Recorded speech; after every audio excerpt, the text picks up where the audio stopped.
আসসালামু আলাইকুম রহমতুল্লাহি ওয়া বারাকাতুহু। আলহামদুলিল্লাহ ওয়াসসালাতু ওয়াসসালামু আলা মান লা নাবিয়্যা বা'দাহু। আউযু বিল্লাহি মিনাশ শাইতানির রাজিম। বিসমিল্লাহির রহমানির রহিম। বাল্লিগ আন্নী ওয়ালাউ আমার পক্ষ থেকে হাদিস জানাতে উপস্থিত আজকের বক্তব্যের বিষয় হলো সাদের পরের হরফ জদ হবে না দোয়াত হবে, সঠিক দলিল কোনটি?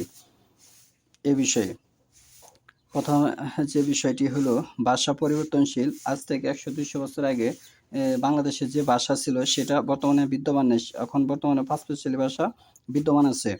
তাহলে এরকম প্রত্যেকটি রাষ্ট্রে এরকম ভাষা পরিবর্তনশীল হয়ে গেছে। কোরআন এবং হাদিসের যে মূল ভাষা এবং বর্তমানের ভাষা দুটি এখানে মিলবে না। এই দুটির মধ্যে তফাৎ থাকবে।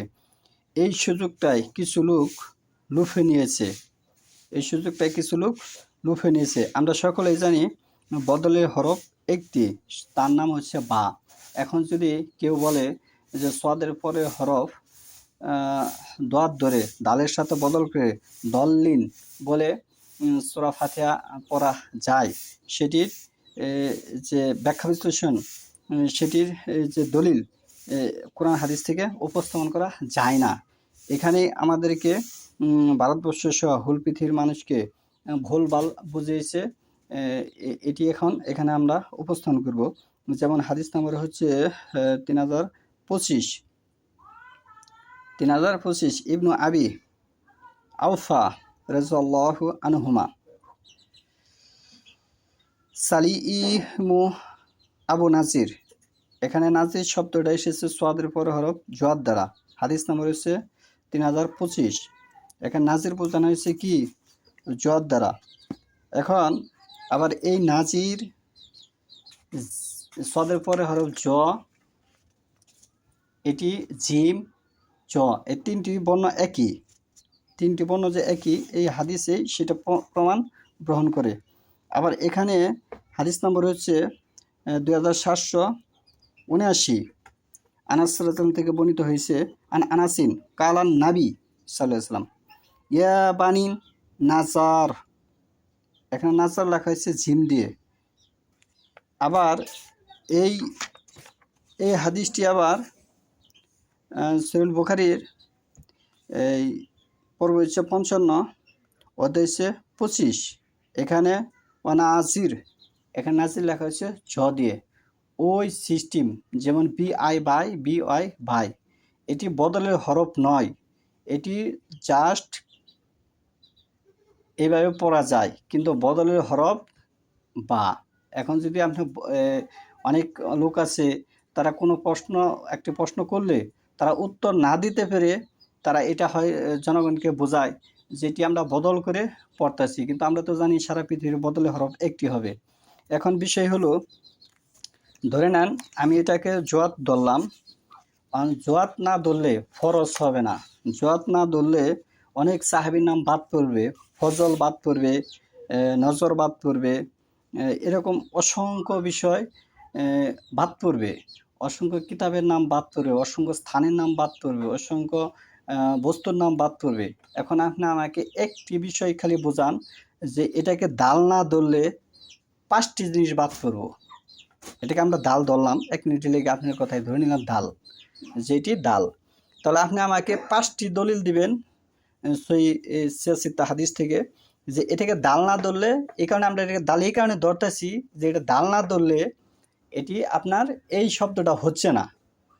এরকম কোনো বিষয় আমার দীর্ঘ গবেষণার মধ্যে এরকম কোনো বিষয় পড়েনি যে এই দাল না ধরলে যে 5টি বিষয় হচ্ছে না। কিন্তু আমি বলতেছি যে এদেশে যারা ইসলাম এনেছে তারাই এটাকে ধরেছে, ধরে পড়া হয়েছে। আল্লাহ রাসূল পড়ছেন, সাহাবীরা পড়ছেন, তাবিনরা পড়ছেন, তাবিনরা পড়ছেন, মুজতাহিদরা পড়ছেন। এখন এই জামানায় কিছু ভুলভাল, প্রত্যেকটি বিষয় কিন্তু ভালো এবং মন্দ দুটি দিক থাকে। কিছু ভুলভাল লোক এসে আমাদেরকে এই ভুলভাল বুঝিয়েছে। যেমন ভুলভাল বোঝাচ্ছে বর্তমানে যে সহিহ মুসলিম শরীফে খুতবার কথা এসেছে 1405 নম্বর হাদিসে 2টি খুতবা হবে। বর্তমানে মাযহাব ভিত্তিক কিছু লোক তারা 3টি খুতবা দিচ্ছে। তাহলে এটি আপনি কোন দৃষ্টিতে দেখবেন? খুতবার কথা এসেছে সহিহ হাদিসে 2টি, কিন্তু মানুষ খুতবা দিচ্ছে 3টি। বিষয় 1।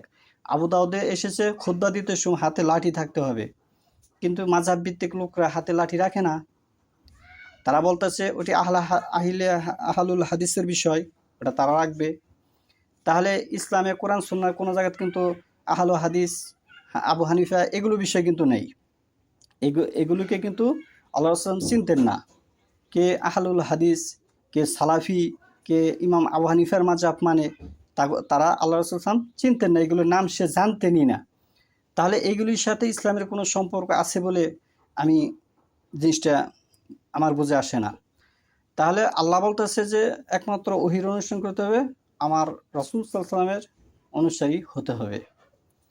তাহলে আমাদেরকে অনেকভাবে ইসলাম থেকে দূরে রাখা হয়েছে, ভুলভাল আমাদেরকে বোঝানো হয়েছে, সেখান থেকে আমাদেরকে বের হয়ে আসতে হবে এবং ওরিয়েন্টালিস্টদের শিক্ষা থেকে বের হয়ে আসতে হবে এবং আরবাহা লিঙ্কনের যে কার্যকলাপ সেখান থেকে বের হয়ে আসতে হবে।